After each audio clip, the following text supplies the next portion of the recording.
dengan Tunis, Jazair, Maroko. Tiga ini terkenal dengan suku barbar, asli suku barbar. Tapi karena berbaur dengan sahabat, menikah dan seterusnya, hanya menggunakan bahasa Arab dikatakan negeri Arab. Baik, awal mulanya suku Arab keluar dari Yaman karena hancurnya Saddul Ma'rib. Keluarlah suku pertama, waktu itu namanya suku Jurhum. Suku Jurhum, ya. Suku Jurhum ini teman-teman sekalian adalah suku yang besar, jumlahnya banyak orangnya. Keluar dari Yaman. Mereka tujuannya, kalau saya ibaratkan mungkin kotak ini ya, kotak mihrab kita ini adalah Jazirah Arab, peta Jazirah Arab. Maka Yaman itu berada di selatan, di bagian bawah.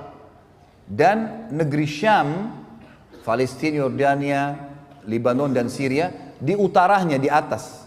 Jadi orang-orang Yaman, suku Jurhum ini mau pergi ke negeri Syam. Karena negeri Syam ini teman-teman sekalian negeri yang subur. Pernah saya jelaskan kan, sampai kalau jalannya pun pecah, itu keluar pohon apel, nggak ditanam, nggak diapa gitu, saking suburnya. Mereka hancur bendungannya, mereka mau pergi ke sana. Nah, di tengah-tengah antara Yaman sama negeri Syam, ada Mekah, Madinah, di tengah-tengah. Madinah lebih dekat dengan negeri Syam, Mekah lebih dekat dengan negeri Yaman. Makanya nanti kita akan pelajari dalam sejarah kita teman-teman sekalian di sini, sejarah Nabi SAW, itu kafilah-kafilah Quraisy. Kalau mereka belanja ke negeri Syam, ya, mereka kalau pulang harus lewat Madinah.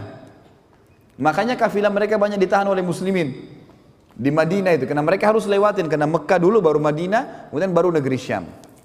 Tapi itu nanti ada bahasan insya Allah. Yang saya ingin diberatkan, pada saat itu teman-teman sekalian keluarlah suku Jurhum dari Yaman, dari bawah selatan Jazirah Arab menuju ke Syam.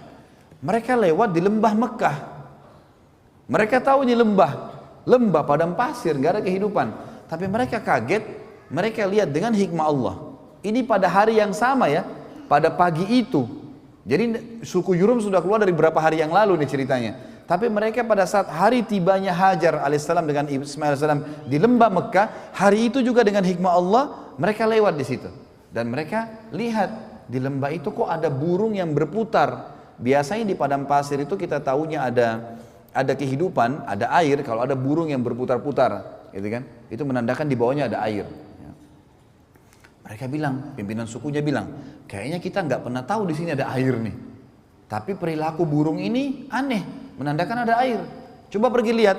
Datanglah akhirnya beberapa orang suku ini datang ke sana. Mereka temukan Hajar dan Ismail alaihissalam. Hajar lagi duduk dekat mata air yang terus keluar, gitu kan? Sementara Ismail di sebelahnya. Yang terkenal dari suku Jurhum dan suku-suku Yaman ini teman-teman, adab dan tata keramah. Mereka tidak datang menyerang, mereka tidak ambil. Mereka tahu mata air sumber kehidupan. Ada air hidup semua. Kata Allah dalam Al-Quran, A'udzubillahi minasyaitonir wa ja'alna minal ma'i kulla syai'in hayy. Kami jadikan dari air semuanya hidup, gitu ya. Kalau ada air semua hidup. Kita bisa hidup tanpa makan, tapi kita nggak bisa hidup tanpa air. Nggak mungkin. Air ini harus ada. Lalu mereka pun berkata kepada Hajar, datang pimpinannya, wahai ibu, bisa nggak kami ini suku keluar dari Yaman, kehabisan air, nggak ada, bendungan kami hancur segala, kami mau ke negeri Syam, tapi kami temukan di sini ada mata air, bisa nggak anda izinkan kami hidup bersama anda di sini, dan kami bersedia membayar upeti, artinya hasil peternakan kami akan berikan kepada anda, susunya, dagingnya, hasil apa saja perkebunan kami nanti kami akan kasih, yang penting anda izinkan hidup di dekat mata air ini, hikmah ilahi. Maka tiba-tiba Hajar alaihissalam pada saat itu mengatakan, baiklah silahkan tinggal dengan saya, gitu kan. Maka tiba-tiba pada hari itu, sebelum terbenam matahari, kata ahli sejarah, terbentuk komunitas masyarakat Mekah. Padahal tadi lembah, nggak ada orang. Pada hari itu mulailah mereka bangun rumah, mulailah mereka bercocok tanam, mulailah peternakannya dikembangbiakkan, jadilah sebuah kota, mulai dibangun, gitu kan. Maka terbentuklah awal mula pada saat itu kota Mekah. Dan ini kata para ulama, hikmah ilahi, Allah subhanahu wa ta'ala memang menginginkan itu terjadi. Dan juga tentu saja, ya, ini juga Allah subhanahu wa ta'ala ingin menyelamatkan Hajar alaihissalam yang memang sudah diatur oleh Allah untuk itu. Dan nanti akan ada kisah Ismail dari masa kecilnya sampai menikah dengan suku Jurhum dan seterusnya, ke depannya akan kita sampaikan insya Allah nanti malam. Maka yang di sini kita lihat bagaimana, ya, terbentuk komunitas pertama di Mekah itu. Terbentuk komunitas pertama di Mekah. Baik, ini kurang lebih teman-teman sekalian kisah tentang awal mulanya Mekah, kisah air Zam-Zam, gitu kan. Kemudian kisah Nabi kita yang mulia Ibrahim alaihissalam dengan kedua istrinya, dengan seluk-beluk kehidupan yang sempat kita sampaikan. Dan insya Allah kita akan sampaikan pada pertemuan kita nanti malam, lanjutan dari bahasan kita tentang masalah apa sih yang terjadi setelah itu. Ibrahim alaihissalam datang gak mengunjungi istrinya dengan anaknya di Mekah? Kalaupun iya, apa yang terjadi kisahnya? Bagaimana proses pembangunan Ka'bah? Bagaimana penemuan Hajar Aswad? Kemudian bagaimana prosesi diperintahkannya ibadah haji? Allahu a'lam. Ini yang kita sampaikan insyaallah. Bagaimana? Cukup ya?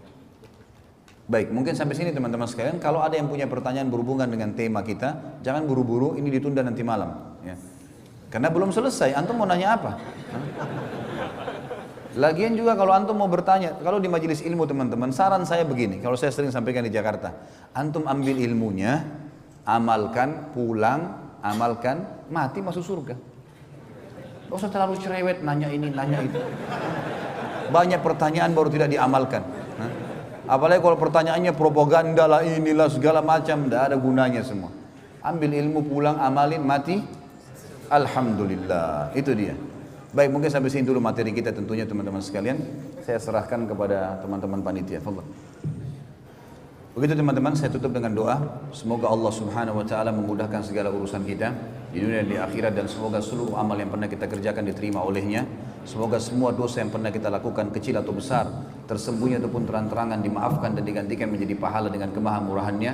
Dan semoga seluruh perbuatan kita ke depannya, sisa umur ini semua diberkahi, baik di keluarga kita, di harta kita, di ilmu, dan juga puncaknya kita akan dimasukkan ke dalam surga Firdausnya tanpa hisab.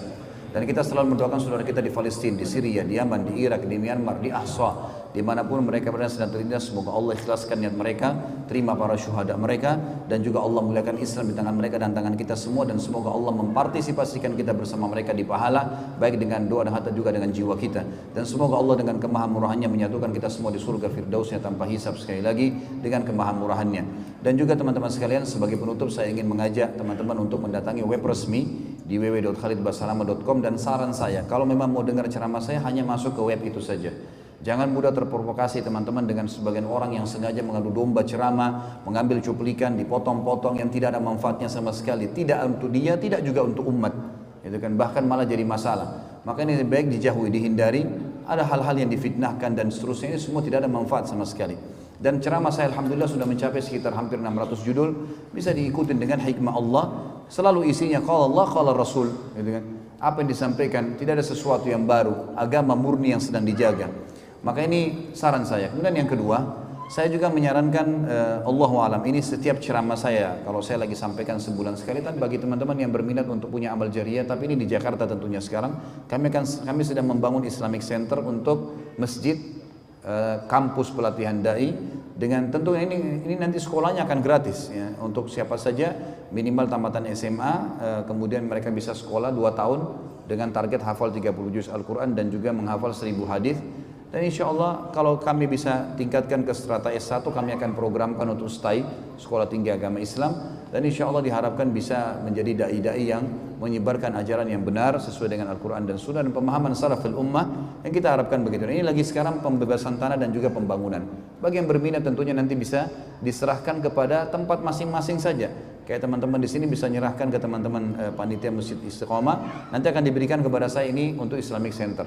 Dan nanti bisa diiklankan di hari Jumat telah terkumpul untuk Islamic Center di Jakarta, jumlahnya sekian. Itu Allahu alam termasuk bisa juga jadi amal jariah. Begitu teman-teman sekalian, sampai ketemu insyaallah nanti malam, semoga dalam keadaan sehat dan berkah. Subhanakallahumma bihamdika asyhadu an la ilaha illallah astaghfirullah wa atubu ilaik. Wassalamualaikum warahmatullahi wabarakatuh.